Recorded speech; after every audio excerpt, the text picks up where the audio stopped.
What's up, everybody? Welcome to episode number 69 of the RDO podcast. As always, with the boys, Jason and Alex von Cannell. How are you, Alex? I'm good. You good? I'm good-ish. Good-ish? Yes, because I've identified that I've broken my back. Well, I've damaged my neck. So I went and got some physio during the week. And we've identified like where it is, so I can kind of move around it, which is good. And I've got some rehab stuff to do to try and loosen up a bit. But the lesson in it is don't try and big dick it at the gym. Stick to the program. Yep. And when someone says, "Oh, I bet you can't do that," just say, "Okay." So when you have a giant bridge troll like gentleman giving you shit at the gym for lifting too little weights, and then he wants you to lift what he's lifting, That's such a bad idea. don't do that. Now, for the record, I did lift it. I actually lifted it fine. It was just the last one that I lost all my form. Yeah, when was that workout? 3 weeks ago. Yeah, so he lifted it fine 3 weeks ago. Yeah. Hasn't been able to train since. Yeah. I also want to address the elephant in the room, which is my ugly face. So for any audio listeners, Push the dislike button. yeah, give us a thumbs down, because I made the mistake that I make every now and then, where I'm like, oh, mate, well, I'm going to trim my beard back, and I keep forgetting how ugly I actually am. Your chin is an innie. You have an innie chin. I have a very small, weak chin. I really do. And it's also got a bit of a bum in it as well, which I always forget about. And then every now and then, just because, I don't know, I get bored or whatever, I just trim it all back and start again. And I regret it every single time. So I was even considering only dropping this as an audio only this week to give myself an extra week of growth. But the only reason why we didn't is because he's made me post videos up with massive goiter-like pimples on my face. Yeah. And sometimes he won't even let me swap sides. So, Yeah. We're a couple of studs at the Videogame Bugs. Should I talk about my DEXA? Yeah, you can talk about your DEXA scan. So I went back. This is my third DEXA scan. And just note that I've only been training this year. So for any new listeners, DEXA scan is a body composition scan, because about almost 12 months ago, we started doing some form of training, and we've been trying to get these body composition scans every 3 months to make sure we're sort of staying on track. I haven't booked mine in yet, but obviously you just got yours. Yeah, and I went the wrong way in body fat percentage. I went by 0.3 in the wrong direction, so it's only a small amount. Good news is I put on 2.9 kilos of mass. It's impressive. In like 3 months. Yeah, and 1.4 of fat. Now, the 1.4 of fat is no mystery to me. Aldi has had Danish cookies on sale for a long time. Yep. I think they sent the entire shipment to the one here near my shed because it's always completely stocked up, even though it's supposed to be a limited time run, and I think it's targeted at me. Yeah. And you know the Danish cookies, the ones in the tin. Yeah, the right? Danish like butter cookies. Yeah, and they have, it's like a split level, which is good to me because they've split the level so you know, and I thought I was doing well because that would indicate to me that that's 2 servings. Yeah, in it's one a serving size for sure. Yeah, but I've been having it in 3 servings. Oh, wow. So I thought I was doing quite well, but obviously putting 1.4 kilos of fat on was not the right way to go. Yeah. I'm now focused on reducing the amount of fat that I put on. Bad time of year to try to focus on that. No, it's all right. I think this Christmas is going to be different, man. This is going to be a very different vibe to Christmas, I feel. Because of the supply chain issues? Supply chain, yeah. The fact that we can't go Christmas shopping as of the 17th. The fact that everyone's lost their jobs, so they can't afford presents. Yeah. And the planet-eating variant Omicron. Yeah. Bum, bum, bum. Omicron. New variant. Yeah, so that's probably the biggest news of the week is the new scary Omicron variant, which what Alex was referring to. When I first heard them use the name Omicron, it reminded me of Unicron, which any of the geeks out there might remember. It was like a planet-eating transformer from the original Transformers movie. 1986 reference there. Yeah, it's going back a fair way. But no, we've got the Omicron variant. Which is also an antonym. Was it antonym? No, anagram. Anagram. Anagram. For moronic. Moronic. And as we discussed earlier, an anagram for Delta is dealt, as in DEALT, which is like if you dealt someone, you did a deal. Yeah. So yeah, no, we've got the scary, terrifying Omicron variant just in time for Christmas and booster shot run out. And it's racist too. Yeah, because it's from they were calling it the Botswana variant. Yeah, which you're not allowed to do apparently, but yeah. They did it anyway. But it's all African. It's like an African one. Yeah, there's some really interesting stuff that's been sort of dribbling out over the last couple of days in regards to this. And one particular thing which I found very, very interesting. So, obviously, new variant, they've called it Omicron, and they are claiming that it's a variant of concern. So the World Health Organization has classified it now as a variant of concern. And so have our Australian health authorities. Or corporate media would call that a variant of opportunity. Yeah. A variant of cha-ching! Yeah.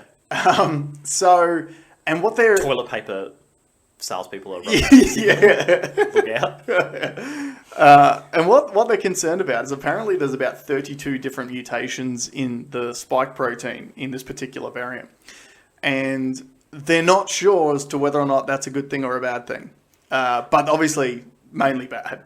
Yeah, but as we know, the more a virus mutates, it mutates to become more transmissible and deadly. Therefore less deadly. Yeah. So which is interesting because in Japan, where they just had a massive drop off in cases, in Japan they've now claimed that the reason for that is because Delta just mutated itself to death.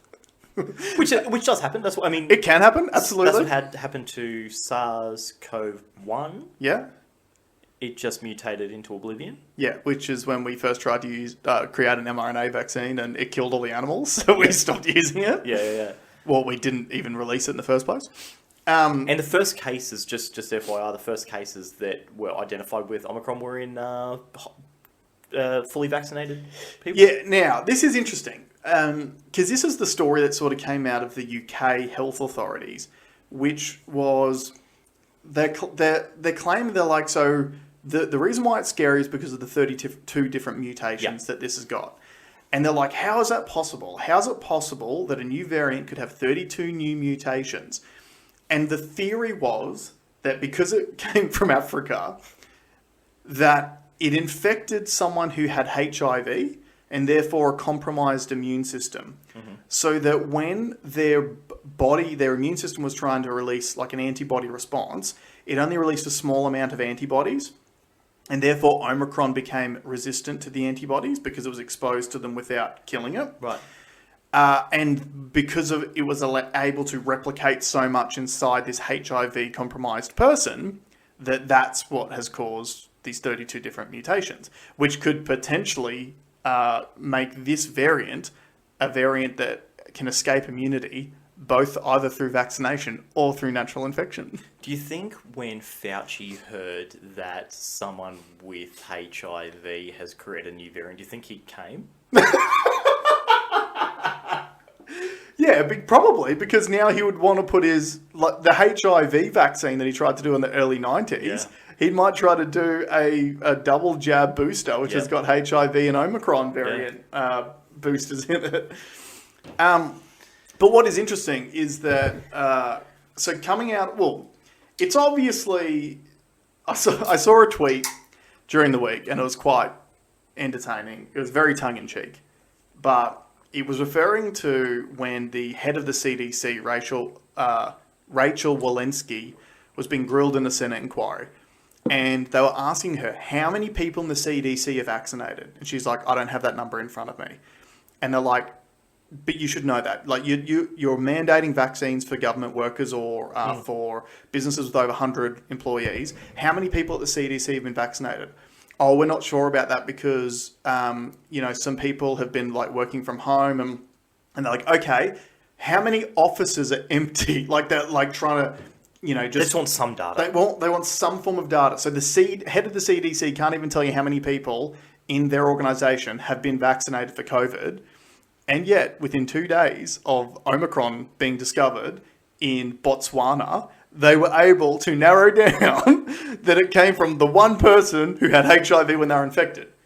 which has since been refuted by the Presidential COVID-19 Task Force Coordinator, which is Dr. K. Masupo from Botswana, from the Republic of Botswana. So there was a press release that was launched on the 25th of November, titled New COVID-19 Variant Detected in Botswana. The Presidential COVID-19 Task Force informs the public that 4 cases of a new COVID-19 variant, now known as B11529, were reported and recorded on Monday the 22nd of November 2021. The 4 cases were detected among travellers who tested SARS-CoV-2 positive on routine pre-travel testing. The variant tests were carried out as part of the routine genomic surveillance of SARS-CoV-2 as prescribed in our COVID-19 response plan. The preliminary report revealed that all the 4 had been fully vaccinated for COVID-19. As part of the continuing investigations into the virus to establish and contain its local transmissions, contact tracing has revealed close contacts who are currently awaiting their results, and the public will be informed regarding the outcome of the exercise. The initial investigations on the virus have established that the new variant has a high number of mutations as compared to the locally predominant Delta variant. What this means is still unclear and under investigation. New variants have the potential to affect severity of disease, how effective tests pick up the disease, as well as potential vaccine efficacy. At this moment, real-world impact of the variant has not been established.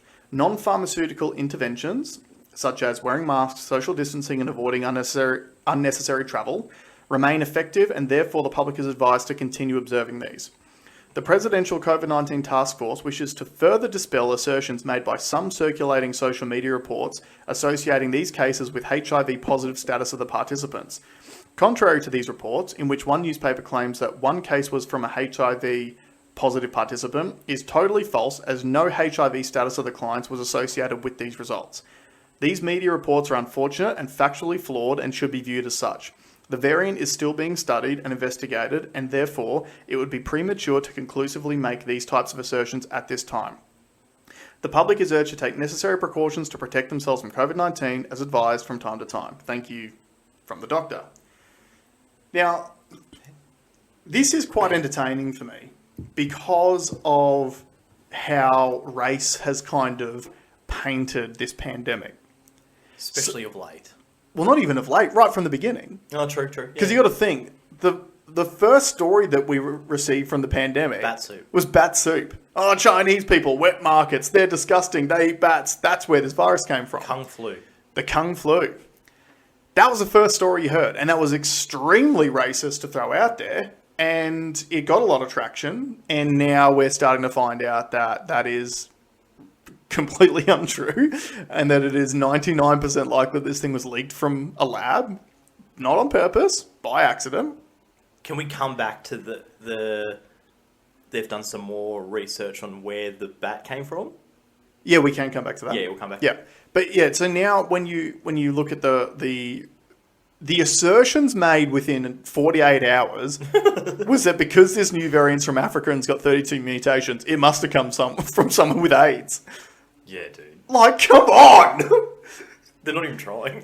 Next thing you know, there'll be an Australian variant, and they'll be like, oh, it's come from contaminated shrimp on the Barbie, mate. Oh, we found it in kangaroo pockets.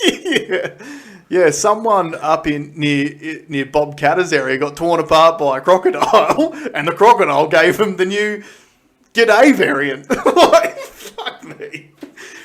But it to me, it's so entertaining, the timing of this, right? So in Australia, and obviously this is not just about Australia, it's about a global response, but you're seeing this all over the Western world anyway, because Western world's going ballistic over COVID still, even though a lot of the Western world's extremely highly vaccinated, and then they're getting all these surges of cases. Only breakthroughs, though. Like, the breakthroughs are very, very few and far between, and a lot.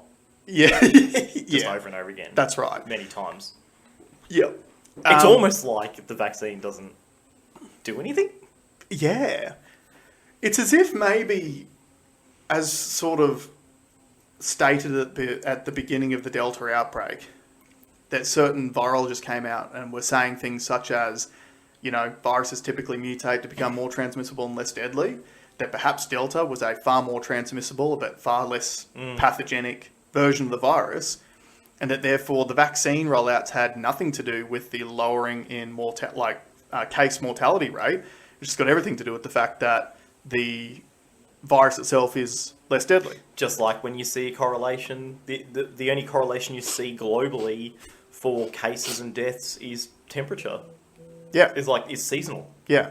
There's a massive correlation. And that's the thing, like there's zero correlation. They're talking about in like Melbourne and New South Wales now, like, oh, case numbers are dropping. Yeah, because it's getting hotter weather. Just like what happened last year after the first wave of Alpha. Yeah. Everything dropped off. Yeah. Dropped off a cliff after the end of October. Yeah. How's Gibraltar going? Gibraltar still surging. Yeah. 100% fully vaccinated. I think something like half the population's had boosters as well, and have got record high cases. Again, the death rate is lower. Yeah. Because it appears that Delta isn't as scary as the Alpha variant was. And I can tell you, I'm predicting this. The Omicron is going to be a little baby back bitch version of the virus. Yeah, but they're gonna they ride on the fear campaign for as long as they can. They're going to milk it. And so this is something I want you to keep an eye out for, because this is something I noticed straight away this week. All the media in Australia has talked about is new variant detected out of Africa. It's got 32 mutations, and that means it could be more transmissible and more deadly than Delta. We've got no data. If the media was really balanced... So technically it's right. It could be. It could be. Or it might not be. That's right. But if the media was balanced, they could say, hey, we don't have enough data about this variant at the moment. We don't know whether it's good news or bad news. It could be good news. It could be way more transmissible than Delta and way less deadly than Delta, which therefore means everyone's going to get infected with it and then get herd immunity through natural exposure. Do you know what I found interesting on the news this morning when they're talking about it? It was like, and calls to the government to shut down the international flights. I'm like, who's calling that? Yeah. Like, who's calling it? Because, everyone in the comments that I read this morning were like, okay, so I can't walk across the New South Wales Queensland border, yet I can come from Malawi to you can come. You can fly in from Botswana, because even the government, Greg Hunt came out and said, we're not closing the borders yet, because we've got to let it in first, right? To get sell these booster shots, we've got to let Omicron in. So it's we'll wait and see. And then I saw an article this morning, and it's like, apparently there was a flight that came in from South Africa, and now 4 passengers have tested positive for COVID on the flight. So they're like, Omicron could already be here! Omicron could already be here! I'm sure it's already here. Of course it's already here. Yeah, and you know what? Who cares?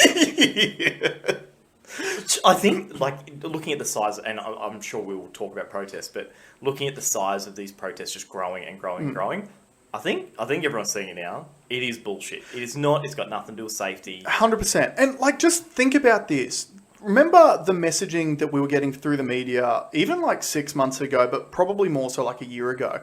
There would be a gathering of 20 people, and they would call it a super spreader event. And they'd be like, oh, there was a super spreader event, and then those 20 people, and then they've gone out, and now there's hundreds of people that are infected. We have had hundreds of thousands of people protesting in a, probably 2 people per square meter vicinity for week after week after week after week after week, and the cases in Melbourne keep going down. And you watch the protests, there's very few masks, there's no social distancing. A lot of these people, as the media have suggested, are anti-vaxxers, so they're not vaccinated. And yet, cases continue to decrease. Meanwhile, a super spreader... I'll tell you what a super spreader event looks like. 15 fully vaccinated gym members go to a gym, a vaccine-only gym. Yep. That is an actual... And then they got COVID. Or there was the Country Music Festival in Hamilton, down in Victoria, last week, which the COVID cluster has raised to 26. Fully vaccinated people only. So... Who are the super spreaders? Well, do you know who the super spreaders are? People with COVID. And this is the nonsense, right? This is the nonsense of where we're at. We keep talking about, you can only go to this place if you're vaccinated. Do you have the disease or not? Yeah. Do you have the disease or not? Fucking test people. That was my argument from when they first started talking about the flights. It's like, would you rather sit next to someone that's been double or quadruple vaxxed who can still get it and spread it? Or would you rather sit next to someone who doesn't have it? Yeah. So if you go back to episode 15, which is our Question Everything episode. That was the episode where we first started talking about COVID. We're now currently up to 69. 69, Speaking of people getting dudes! sucked and fucked. Sorry. Well, that's been happening to us all year, mate. Yeah. But if you go back to that, the original COVID passport that was used overseas was linked to your phone, and you had to go and get tested as to whether or not you had COVID. And then they would automatically upload your results to your phone, and your result, so your app would either have green on it if you were COVID negative, red on it if you were COVID positive, or yellow, which means your test is expired and you need to go and get a new test. That was the original idea for the COVID passport, which would have made sense. Yeah. Because the only people who can infect people are people who've got the disease. Yeah. And we've got this fucking nonsense from politicians every day that morons believe, which is that if you're fully vaccinated, you can protect people and you can travel anywhere you want. It's nonsense. Oh, no one's traveling. And it is proved time and time again. It is fucking nonsense. Yeah. But it keeps getting rolled out there. And the thing is, these politicians, I guarantee you, and I'm going to do something a little bit vulgar as well, right? Because I've got this couch sitting right here. I guarantee you, when Anastasia Palaszczuk heard about Omicron, yeah. she would have been squirting everywhere. It would have been because she would have been like, yes, I can keep the borders closed. Yeah. For as long as I possibly can. And just it's the last failed ditch attempt to get the vax rates up. But that's the thing. It's not even just to get the vax rates up. It's to keep people getting boosters. Yeah. It is to keep people scared. It is because scared people are easy to control. And we've seen that over the last 12 months in particular. Terrify everyone, give them day after day fear porn all day through their TVs, all day through their social media. Did you notice Facebook only brought out their news section this year? Yeah. Right? Yeah. So now we've got a news section where you can click on to get even more feed through of Which you can only share, fear you porn. can't comment. Yeah, you can't comment on it. Yeah. And they only show you likes or loves generally. Yeah. But it's just fear porn. Keep people terrified. Keep people divided. Divide people between vaxxers and anti-vaxxers. Make people stay home away from all of their friends. Shut down family Christmas gatherings where maybe people might have to share ideas on where they're at and have strong conversations with people. What was that? What was the... I saw an image of when Sunrise did that, like how to bring up vaccination status to your family at Christmas. Yeah. And just before the downvotes had gone, and it had something like 200 likes and 45,000 dislikes. Yeah. But talking about corporate media, I have noticed they are actually reporting some of this stuff now. Yeah. Like, there's one guy in particular, and I wish I saw his name, because I saw him on Rukshan actually interviewing someone at the protest. Right. And then I have seen his subsequent article. So not like the Adelaide nurse, who everyone was there and then we never heard from it again. Yeah. This guy did the report and then it went and it was very level, except for a little tagline at the end, which was like to put, a bit of poo-poo on them. Yeah. But I noticed that they're talking about the high levels of breakthrough cases. They're now talking about high levels of myocarditis, like heart issues in people. They're talking about, they're still downplaying the numbers at some of these... The protests? Yeah, like the one this morning I heard, like, Australians gathered in their thousands to protest. I did see an article that said tens of thousands. Well, that's pretty good, but it was... Victoria would have easily been 150,000. And that's the thing, so the estimate from last weekend's protest was between 90 and 130,000. Those are sort of the fairish numbers that I saw. And by all accounts, and again, you can claim it's propaganda if you want, but you can't say that the people at the protests are giving you propaganda and that the corporate media is not giving you their form of propaganda. Yeah, absolutely. So the real number is probably somewhere in between of what those two people report, right? Yeah. But the people at the protest, by all accounts, and the interesting thing is, a lot of them have even come out and said, hey, I'm not going to report a crowd number because you're not going to believe me anyway. Yeah. But all I can say is this, there appears to be more people here this week than there were last week. Did we talk about, on the last podcast, all-white anti-racism, No, we didn't, anti-fascism. because that happened on the same day. Right, yeah. So I don't know if you have seen this, but if you want a bit of a laugh, Rukshan tried to cover a simultaneous protest. Yeah, there was a counter protest last weekend. Yeah, which was anti-fascism, Yeah, anti-racism, it was anti-fascism, pro-vaccine. Pro-vaccine. Yeah, and now some would argue that maybe the coverage of it was one-sided. Mm-hmm. But that was because it was forced one-sided because literally a group of people just started abusing this brown guy. Yeah. For trying to cover it. You'd want to cover it, right? Like He literally said he went to that protest because he believes in giving them fair coverage and believes in trying to find the real news. Yeah. And Avi Yemeni was the same because he got attacked by people. Like, he's lucky he had 2 security guards there. Yeah. Because there was like 3 different people that attacked him. One tried to steal his microphone. One pushed him. Everyone's telling him to fuck off. Yeah. But it's so interesting when you watch, like, because that protest probably would have had 200 or 300 people there. Yep. I'd say, all white. All white. A sea of white. A sea of masks. whiteness. Yeah. And to see people who are doing a protest which is anti-fascism, and they're a counter-protest against, The Freedom Rally. let's call it tens of thousands of people who are rallying for freedom. Yeah. And then these people saying, well, I'm anti-fascist, but I'm counter the freedom protest. Like, what planet are you people on? Do you think they are government plants or lunatics or both? I guarantee you that 100% of people at that counter-protest either are at or have been to university. I guarantee you that. They didn't look like a uni bunch to me. And look, maybe we only saw the real bad eggs. Yeah. But, and look, I want to know what your stance is, but it was really hard to tell when you wouldn't let people cover it. Well, here's a problem too. I can also guarantee you that I would say 75% of people at that protest believe everything they see on TV. Well, Because the amount of anger they had, Oh, yeah. especially against people like Rukshan, and Avi Yemeni, when, like, you look at ABC's got their Media Watch show, and Media Watch did a hit piece on both those guys, saying that they're saying that, they take photos with white supremacists. Rukshan's Sri Lankan. He's almost as black as they get. Yeah.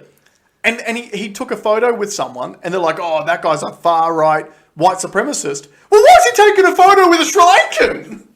Like, it is nonsense. But again... that far. Yeah. He's a racial mildest. Yeah, well, if this was America, they'd be calling him the blackface of white supremacy. You know? Like, but it's interesting because... Undercover Brother?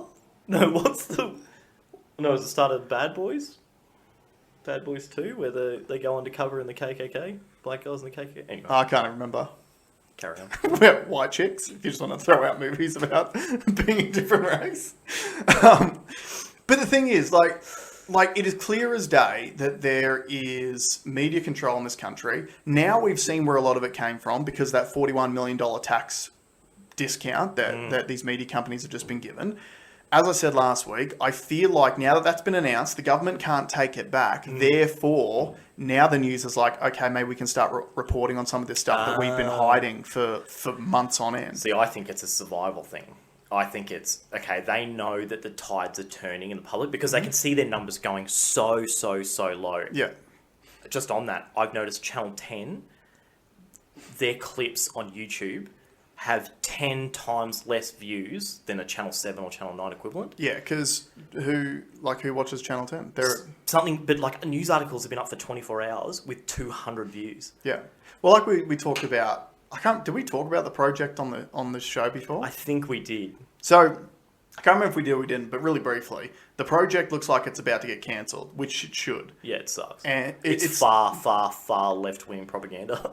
But not even... And it's not funny. It's not funny. But like, it came on TV at home, this must have been weeks ago, and I was just watching it for like a brief moment, and I just said to my wife, I was like, this has got to be a collection of the most unlikable personalities on television. Like, and the thing is, a lot of them used to be likable. Like Well, I Peter like- Hellier back in the Rove days was funny. I've never found Peter Hellier funny, He was not super funny, but he was at least a little bit funny. but I Carrie Bittmore, I've always liked. Yep. Lisa Wilkinson, I've always liked. Mm-hmm. Waleed, I've not really. I've got problems with Waleed because he acts woke, but he's very condescending to people who he sees himself as above. And then he pulls like the minority card when it suits him. Yeah. I don't like Nazim Hussain is hilarious. that. Nazim's funny, I'll give you that. What is the... there's a guy that hosts it sometimes, and he does like a lot of... Hamish McDonald? I like Hamish... Well, sorry. I have always liked Hamish McDonald because he's done some really, really good reporting when he was with now Yeah, but he's not with ABC anymore. Now you can just tell. But I notice in him because I've been, probably 8 years or something. I've listened to him, and you can see in his face he doesn't believe a thing he's saying. Yeah. He's just saying it for the money. He's just dead behind the eyes. Absolutely. And he's got no other options now too. Yeah. Yeah, It's really so- sad. Anyway, the project should be cancelled. Channel 10's going down the toilet. I think Channel 10 will get bought out by someone. Hopefully gets bought out by Rukshan or maybe Rebel News might buy Channel 10 and then just have a free-to-air station. There'll be some big multimedia group, someone like the equivalent of The Wire or Daily Wire in America. I think we'll take the opportunity to buy that channel because I think they'll be able to get it for cheap. Potentially, yeah. Look, watch the space. It'll be interesting to watch. But should we go back to Omicron? The Planet Eater. The Unicron, the Planet Eater. All we want to tell you guys is this. Don't be scared. Don't be scared. It is extremely convenient timing for this new scary variant that's named Omicron to come out. Because in Australia, we're just about to end restrictions. New South Wales on the 15th of December is ending restrictions for unvaccinated people. So maybe that's not going to happen now. Maybe the stuff that's supposed to happen in Queensland on the 17th, where we go to full segregation society, maybe that won't happen now. Yeah. We'll keep all the borders closed. The thing is, you guys need to understand, I'm sure that most of you who have stuck around as long as you have, understand that this is going to continue as long as we allow it to continue. Yeah. Every single time they release, because there's always going to be new variants. Here's something to consider. So we've had in Australia, we had the Alpha strain, was the dominant one last year. Then we had Delta strain, which was the dominant one this year. But that's pretty much been the variants that we've seen in Australia so far. So every year, when you get your flu vaccine, the flu vaccine is based on 3 different variants of flu. Every single year. It's based on 3 different variants. The hope is that whichever one of those 3 will be the strain that becomes dominant during flu season that year, and therefore you'll be protected from that. But that's why they say, oh, look, it's hit and miss, because it might be one outside of those 3 that ends up becoming the dominant strain. So that's every single year with the flu, 3 variants. And you know that they're kicking off the flu they're predicting the big flu surge in January. Yeah. Now, I think Omicron, Got to get them flu shots. The moronic strain has thrown a bit of a spanner in the works because I think they're going to be able to milk this for longer. Yeah, because flu season's further away. My view is that they are just going to change the definition of what a COVID case is in the new year. And that's why they've had to say that there's going to be lots of flu cases in January, even though we don't usually get flu cases in January. We're going to have to say we're going to get heaps of flu cases in January because we're effectively going to convert COVID cases to flu cases. Potentially, yeah. Yeah, because we've had 0 flu. Yeah. Since 2019. Yeah. But it's going to be interesting to see how they do it. And to me, what makes sense is, we've only just really approved boosters in Australia, and there's been heaps of stories this week about chemists, and we spoke about this last week, chemists not wanting to offer booster shots because they're not getting paid enough money, doses going in the bin because they're expiring too quickly, etc., etc. We've got 60 million of them that are about to go in the bin. So obviously the booster rollout's not going as swimmingly as they would hope. And there was a story I mentioned maybe about a month ago, about how in New South Wales Health reported that there was 57,000 people they had on the books who had taken their first jab who never showed back up for their second and are now overdue. Probably dead. Yeah, well, their immunity's waned. That waned them to death. Yeah. But so to me, it makes perfect sense that, particularly in Australia, and you look at the two other big Western countries which are pushing the vaccines, America and the UK. Yeah, the whites. The whites, yeah. AUKUS. Yeah. AUKUS for orchestrating a vaccine rollout. And they're pushing the same thing in all three. And obviously you're seeing cases going up in the UK, cases going up in America because they're heading towards winter and the colder weather. Wait, is it called AUKUS? Well, that's the AUKUS Alliance, which is the submarine deal. Yeah. AUKUS. I'm trying to think of a killer whale reference. Not orcas. Yeah, same. Well, I guess they've done a deal to do nuclear-powered killer whales. So look out. So that's the strain you need to worry about. It's the killer whales with coronavirus. Yeah. They are going to be the real killers. Nuclear-powered killer whales. But, yeah, so in Australia, we've only just rolled out our booster program. And, again, another prediction that came true from the RDO podcast, where originally they were like, oh, we're only going to need boosters for the immunocompromised, or maybe people who didn't get the antibody response from the initial 2 jabs. 1 week later, boosters for everyone. Yeah. Now, you've got to remember too, and this is something that I think is key, America and Canada have only just approved vaccines for kids 5 to 11. Right. And up until now, a lot of people have been pushing back, going, where is the risk-benefit analysis based on this? Australia is expecting to approve these shots in January. We will, for sure. Remember the ones that have the heart attack medication in them? Yeah. We're expecting to... Not the stuff you're currently taking. Yeah. We're expecting to approve them in January.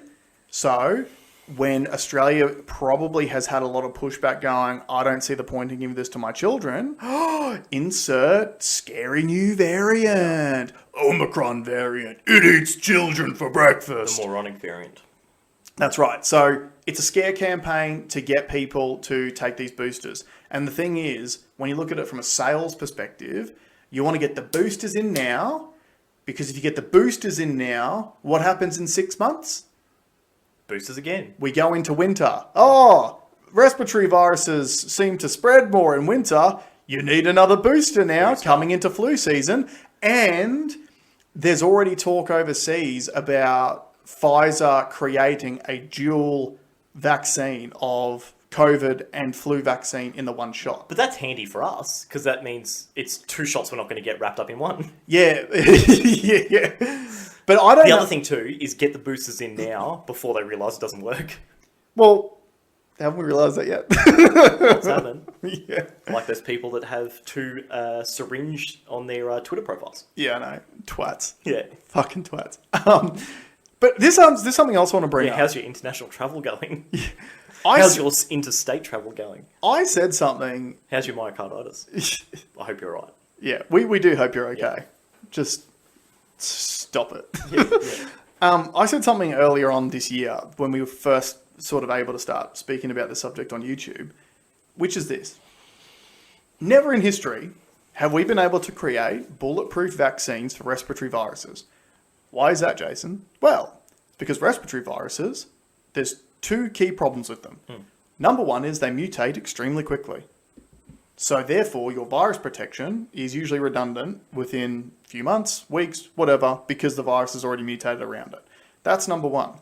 Number 2 is respiratory viruses have a thing called animal reservoirs, which is essentially, it means that these viruses can be passed on to animals that we've probably not inoculated with all the different vaccines available, and we're probably not treating them as well as we treat humans. And they basically, so you could have every human protected from it, and then it goes to an animal, and then those animals just keep that virus alive. Yeah, the killer whales. And the next thing you know, maybe when your immunity wanes from your vaccine, all of a sudden those animals reinfect people. So that's why last year you would have seen stories about the mink cull that was in Europe. I think I've got a... Oh, you keep going. Yeah. So last year in Europe, there was a massive cull at mink farms. The reason being that mink actually share a very similar respiratory system to human beings. So if you go back to SARS-CoV-1, that was back when they tried doing mRNA viruses once before. and they actually tested it on mink. So mink's like a ferret, essentially. I think they're similar genus or same family. So they did mRNA vaccines on these animals when they did the animal testing, which also key point, you remember that we haven't done animal testing this time around.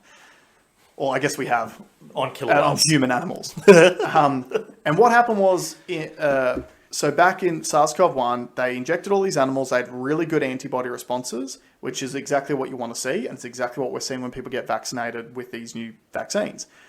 Then what happened was when the animals were actually exposed to the wild type virus, their bodies had an overactive immune response to it. They went into a thing called cytokine storm, where essentially your body's own immune system was attacking your own cells and all the animals died. And that's why they canned the program 10 years ago, or whenever it was. So the best way to solve that problem is don't study in animals. That's right, which is what we did this time around. Yeah. We just skipped animal studies and went straight to injecting it into human beings. Yeah. So getting back to the point, I said it almost 12 months ago now. We've never had bulletproof vaccines for respiratory viruses because it's almost impossible to do because they mutate quickly and because you've got animal reservoirs. Why are we still just bashing on this same bullshit logic of just got to get those vaccine numbers up, just got to get those vaccine numbers up? Like, it has been proven by countries like Gibraltar, which are at 100% double vaxxed and with boosters and at record highs for cases, the vaccine does not stop the virus. And yet, our government continues the same old messaging. Same rhetoric. Same rhetoric. Safe and effective. Safe and effective. Do it to help you. Do it to help you. Do it to help your family. Yep. How? Yeah. And again, the nonsense of a lot of these rules. So like I was having conversations during the week with someone who sort of believes the narrative, but there's some cracks starting to appear.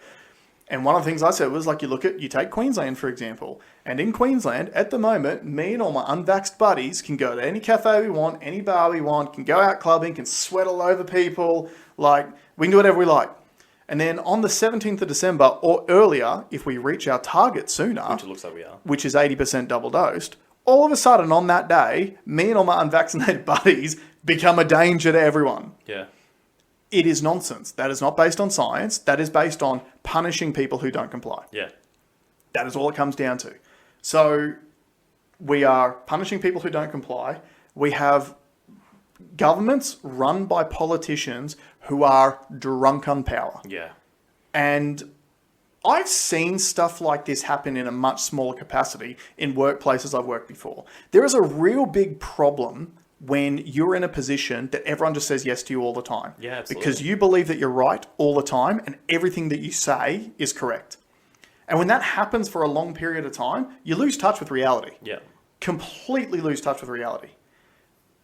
If, again, talking about mainly Queensland, because that's where I live and that's what I can comment on, Anastasia Palaszczuk is flying her flag on the fact that we've had low cases and low deaths.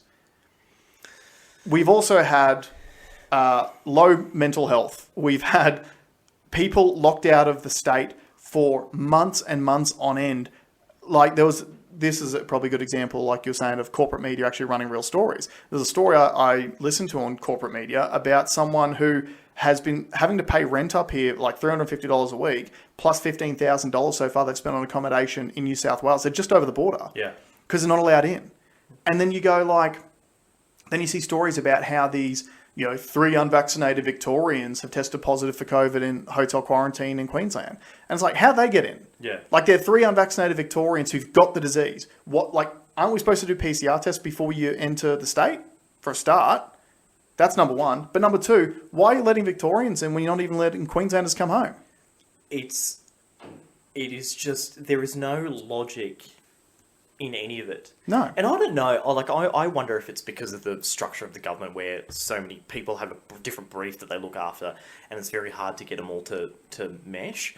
But it just goes to show it has nothing to do with safety. It has nothing to do with good, positive outcomes. Yeah. It's just power drama. It's all power and politics. 2 weeks flatten the curve. 2 weeks to flatten the curve. Don't forget that. That's what we were told. 2 weeks to flatten the curve. And now, look, I was afraid of it when it first came out. I was too. I had a newborn baby. Yeah. I had a newborn baby that I had to take with me down to the fucking polling booth Yeah. to try to vote Anastasia Palaszczuk out. And I had also shared something on Facebook 2 years ago that said, we'll look back and realise that we overreacted, but that's probably the right thing. Mm-hmm. I had never thought in a million years it would be this bad. Yeah.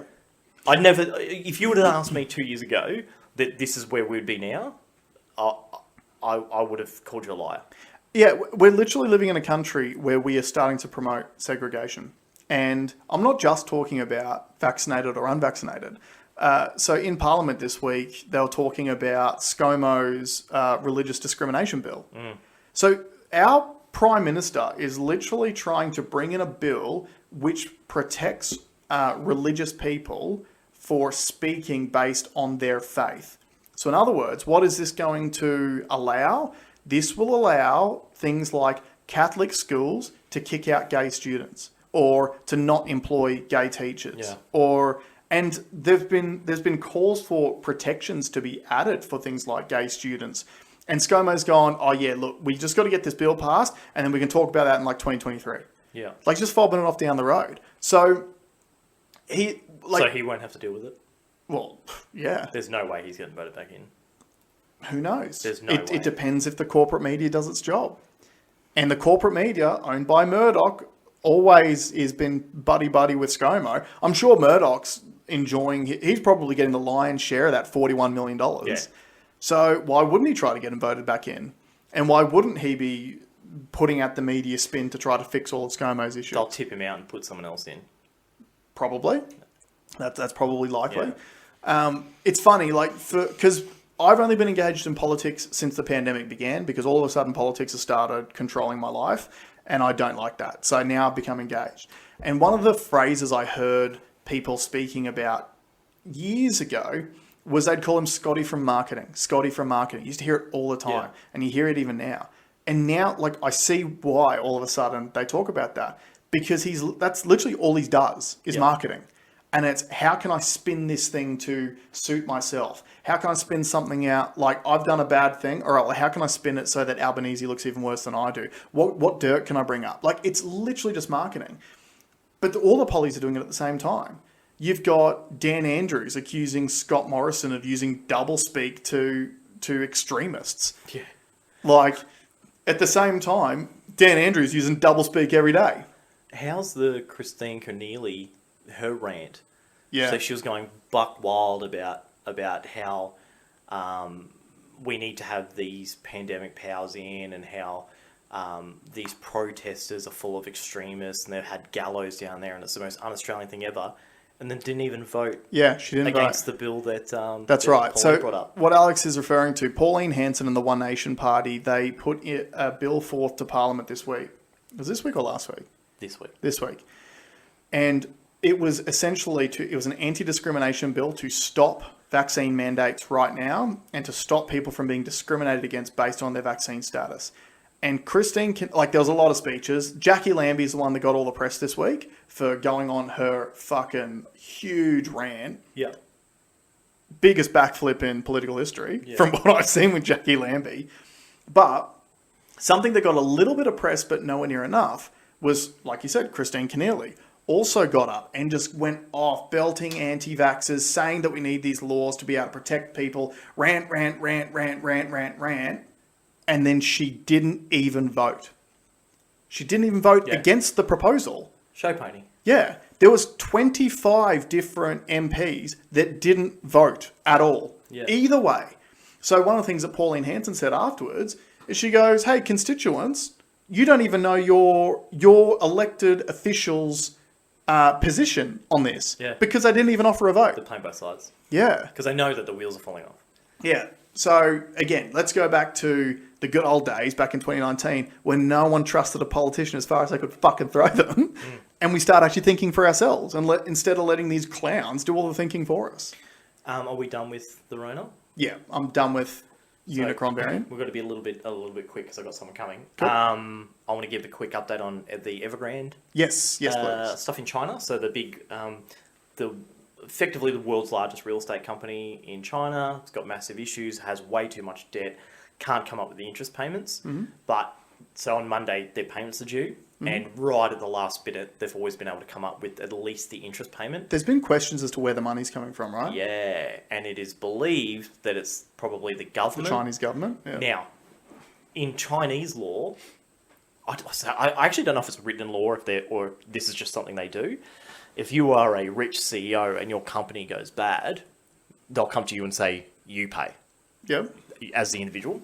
So they think that, and the owner of, or the CEO of Evergrande is a multi-billionaire. Oh, yeah. So maybe he's had to front some of the cash up as well.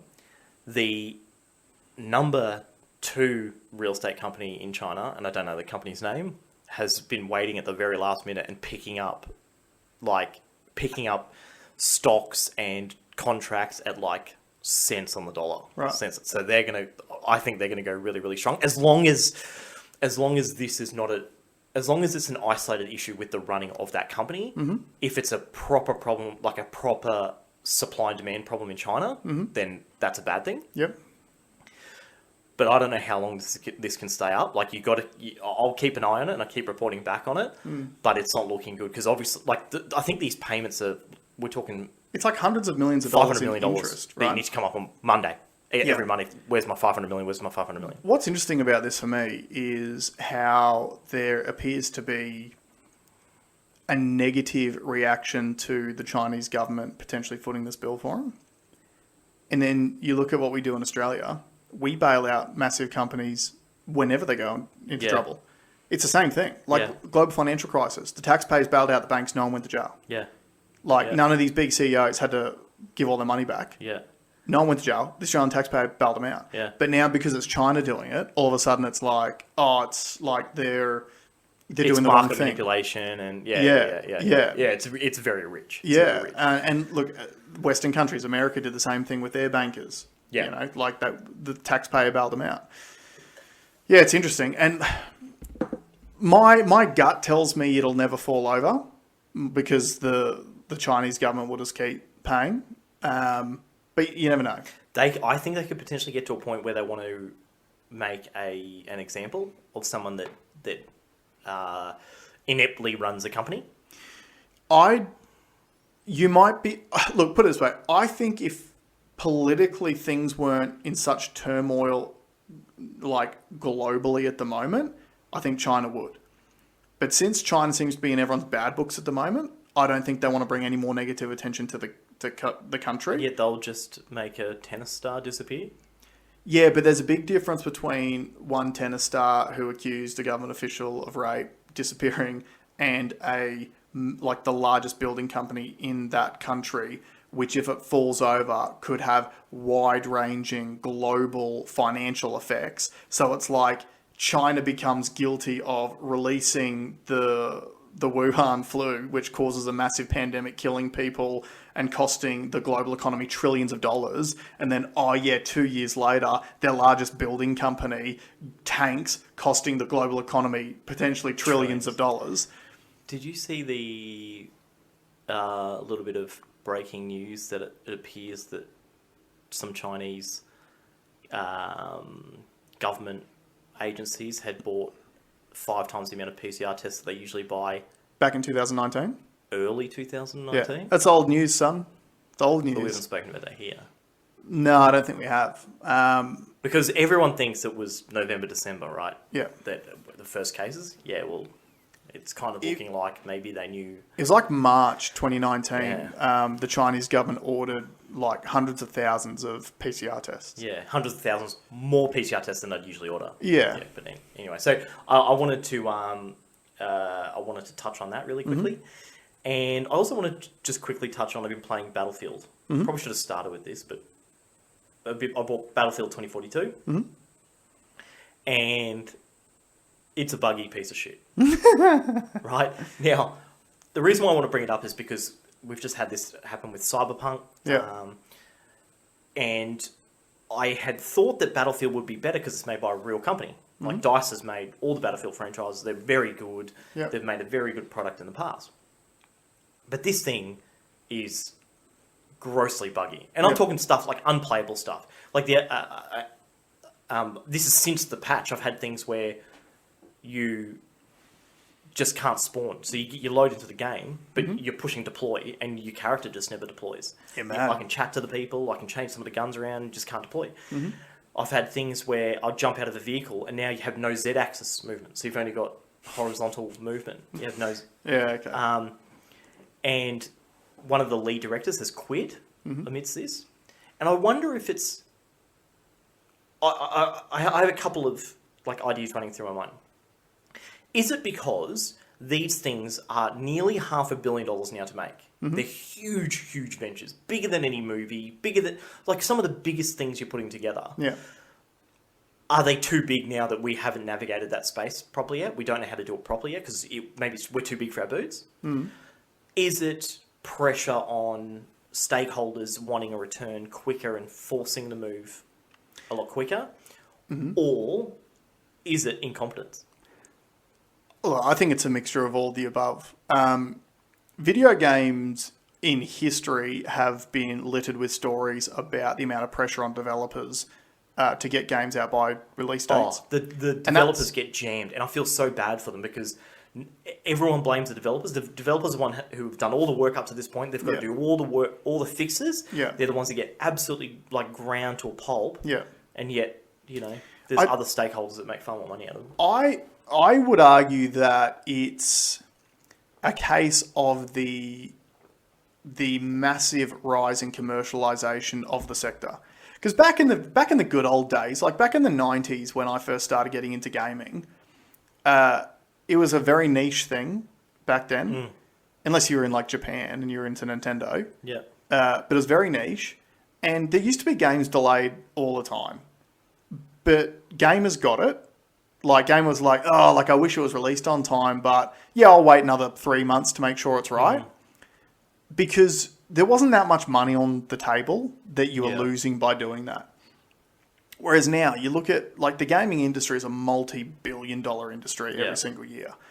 And there's so much money involved. And it's just like what happens with everything when it gets too big for its booties, is it goes away from being people who are into the art form, who are controlling everything, to there's people who are into the art form who are consuming the product and creating the product, but their whole existence is now governed by hedge funds who've invested money in it, who don't give a fuck about the game. They just want their return. And now they've got accountants, marketing teams involved. They've got... It just becomes a massive corporation. Exactly. And it's all about money and time frames. And, it's really disappointing, like you said. It seems to be budgets keep getting bigger and bigger, and the games get better eventually, but they're still releasing shit which just doesn't work. Yeah. And that turns people off, because if I would never persevere with a game like that. Yeah. You know what I mean? There's some games that are notorious for bugs. A lot of the the Elder Scrolls games that I play, the geeky shit. Some of them have bugs in them, and they're notorious for bugs, but they don't really affect the gameplay. They're actually just quirky and funny. Yeah, and really affect it. Yeah, and they become memes and stuff online. If there was too many assets on the screen, the hitboxes wouldn't work, so you couldn't kill someone. Yeah, so that they're the basic function of what the game is. You should never be able to launch a game when the basic function doesn't work. Yeah, and they just did some really dumb stuff. There's 2 cutscenes before every. So they do a cutscene. Yeah.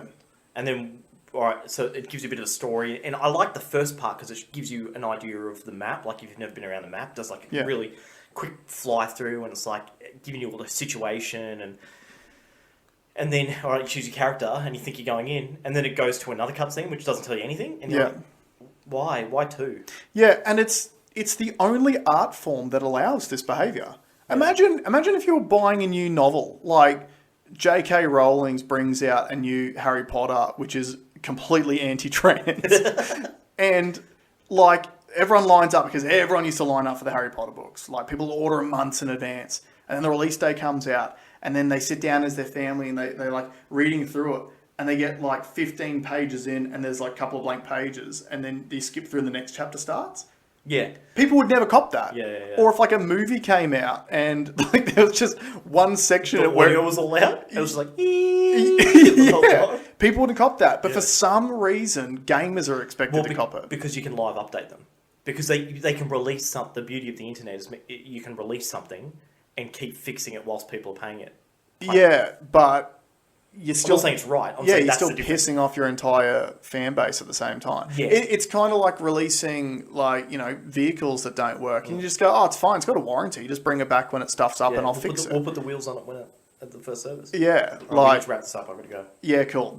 Just to end on this, I want to talk about video games. And to me, being a geek, the coolest line in video game history is actually relevant to what we're going through at the moment with COVID. It's in Diablo 2. So Diablo is the Lord of Terror, comes from hell, right? Channel 7. Yeah. And when he gets spawned, he says, "Not even death can save you from me." The implication being, when he kills you and you die, you go to hell and he'll kill you again. Yeah. Right? Terrifying. That's COVID. Not even death can save you from COVID. Thanks very much for joining us, guys. We'll see you next RDO.